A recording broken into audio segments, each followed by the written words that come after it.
Chapter 6. I love prednisone, or do I? The weeks passed in a flurry of activity with all the extra energy. I was waking up early to attend local business networking meetings. In building my practice, I had a never-ending string of activities to do, such as putting together business cards, creating a website, and more. Life was moving fast, and I now had the energy to make it all happen. Yay, prednisone! I was on a high, a prednisone drug-induced high, but hey, it was working.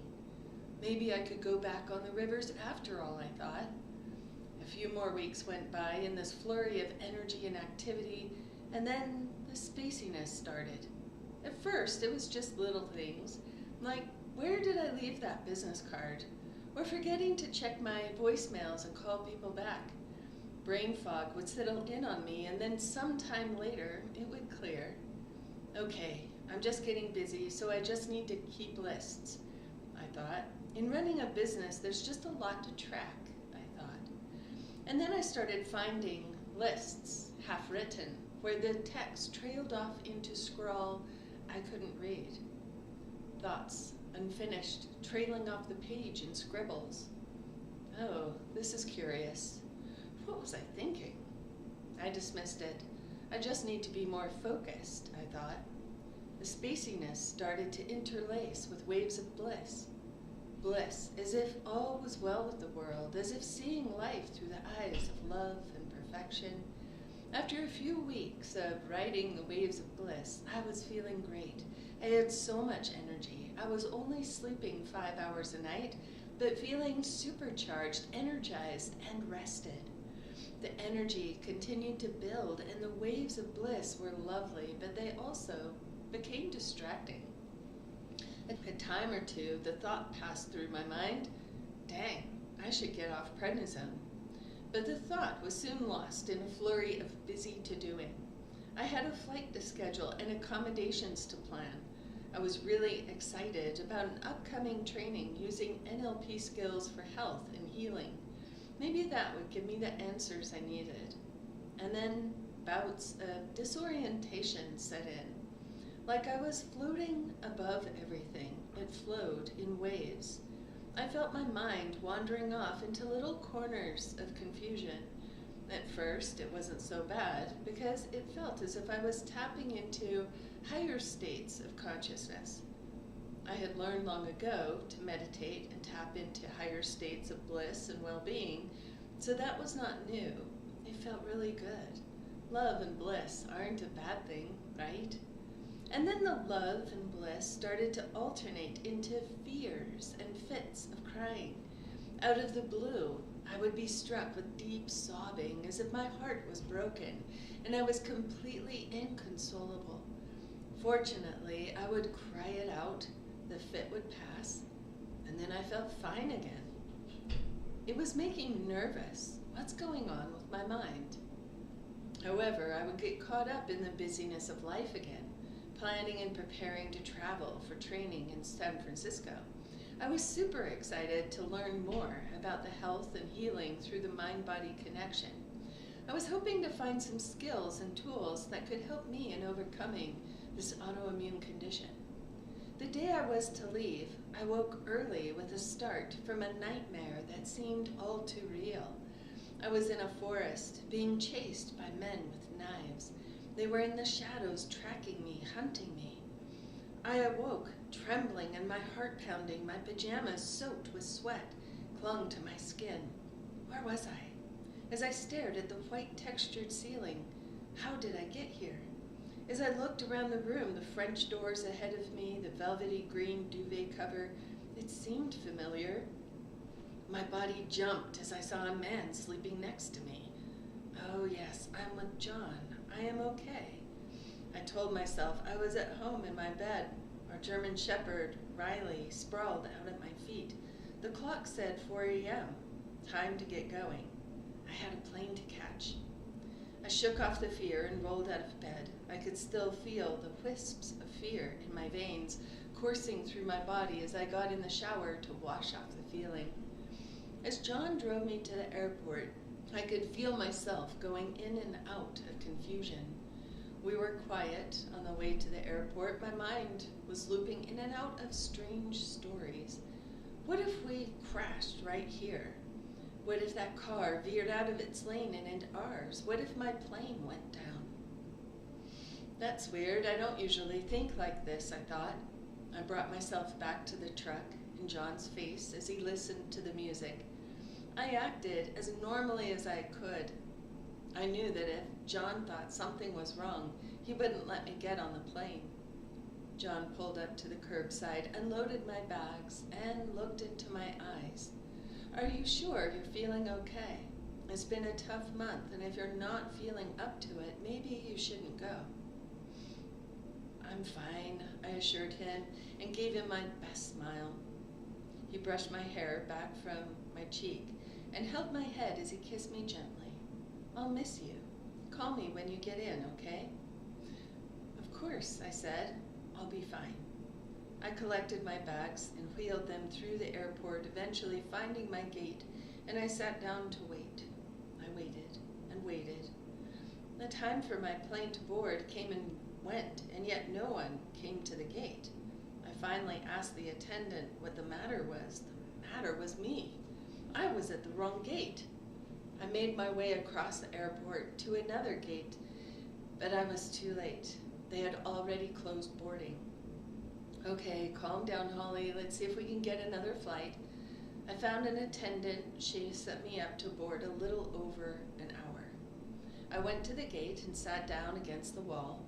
Suddenly, I startled awake. Where was I? I felt my hands on my legs, saw the green speckled carpet at the airport. I was at the airport. I checked my watch. It was 2 hours later. I had missed the flight. Again, I hunted down another attendant. How could I have missed a second flight? This was unbelievable.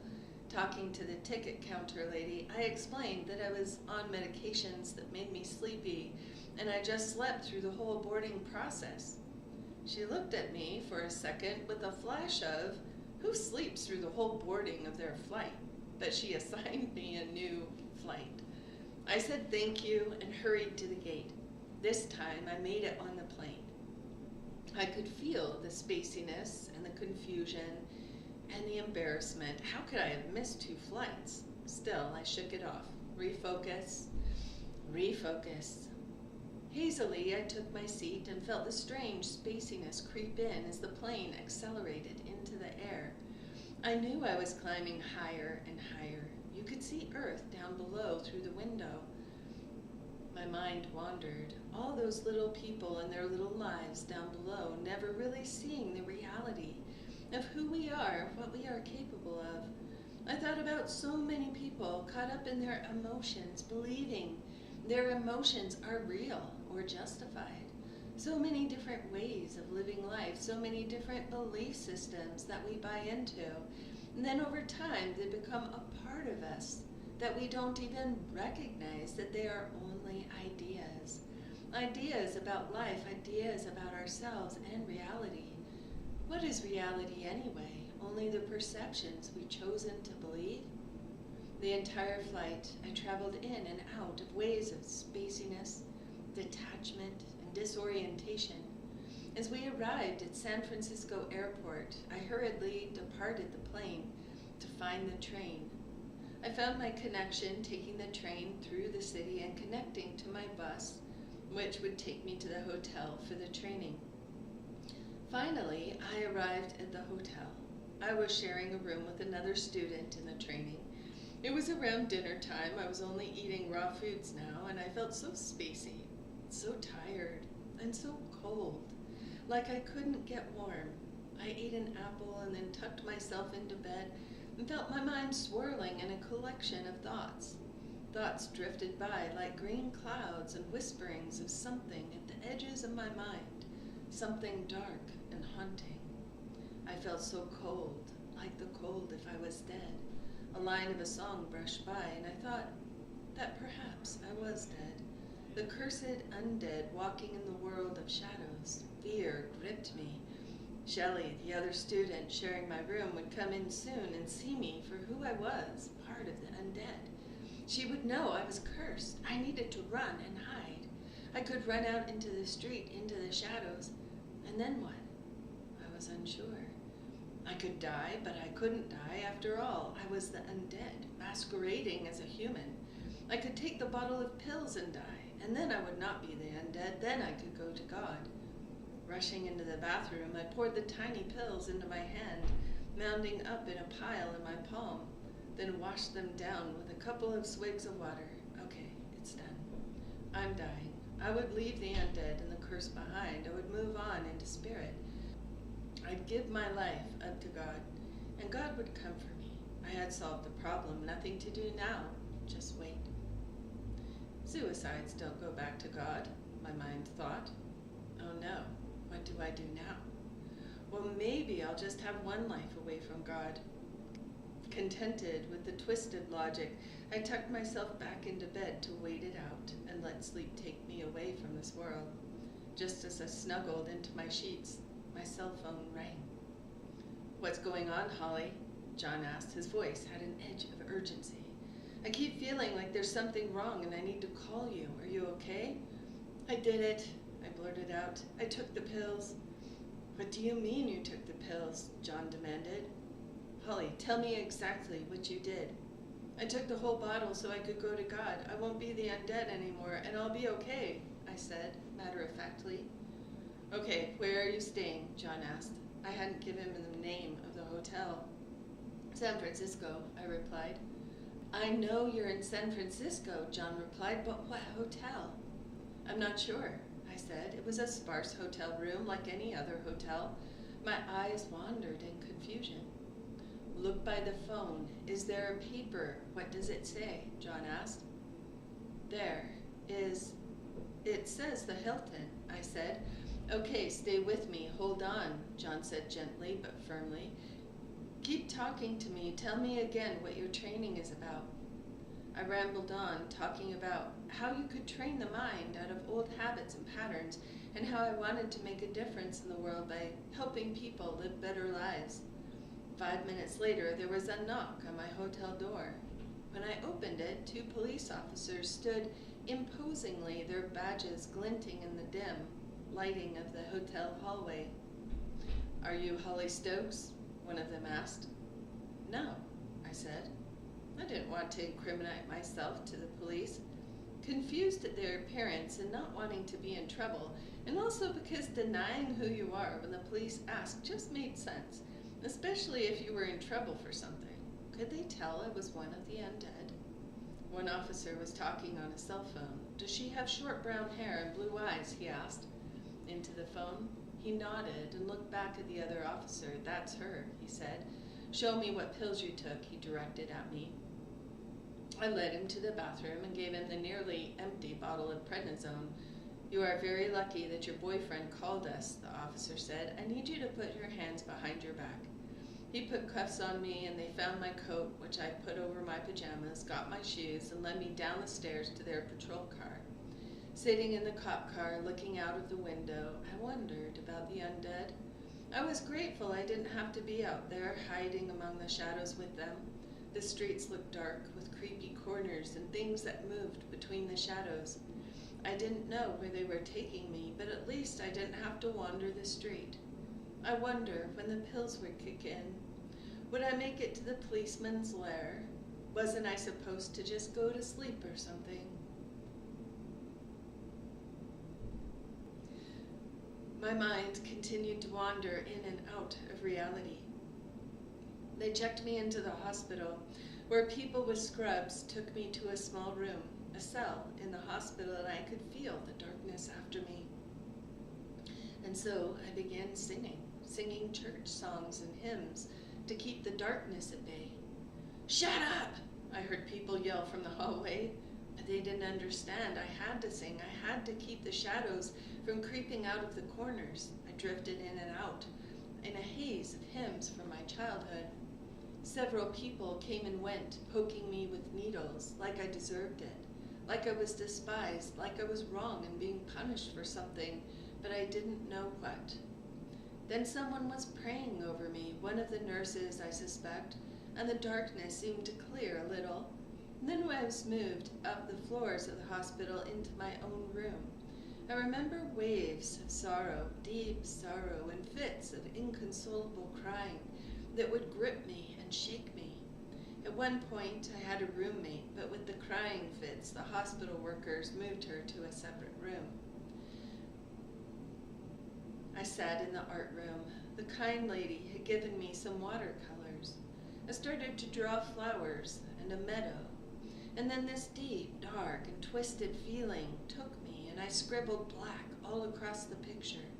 I looked at the strange, contrasting image. I heard my mind say, rift of consciousness.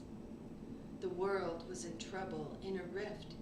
Sorrow for the world fell upon me like a cloud. It wrapped around my heart, and again I sank into waves of despair that shook my body as the tears flowed and the hopelessness enveloped me.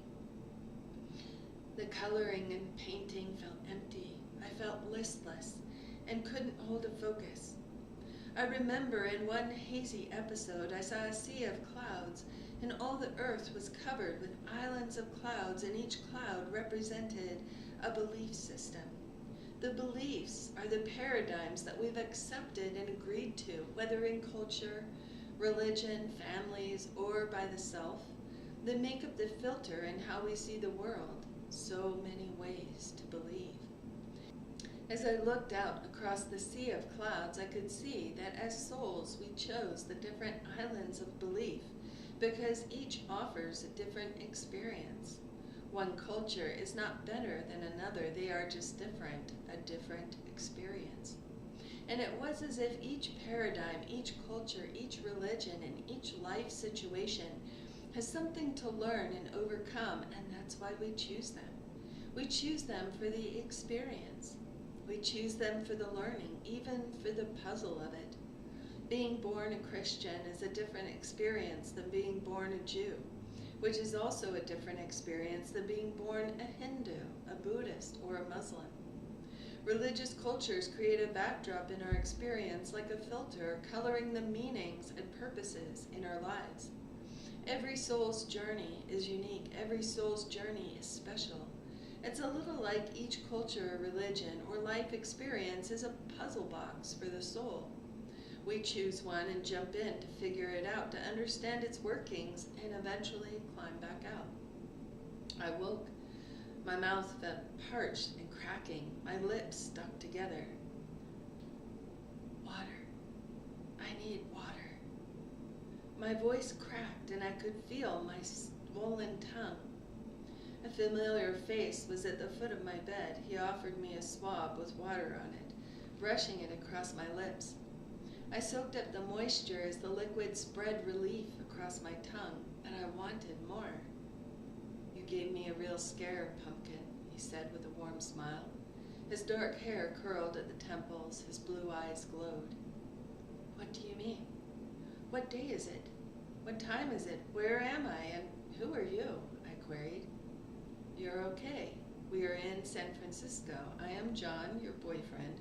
You took a bottle of pills. Do you remember that? No, I would never do that, I said with confusion. What are you talking about? I was at the hotel.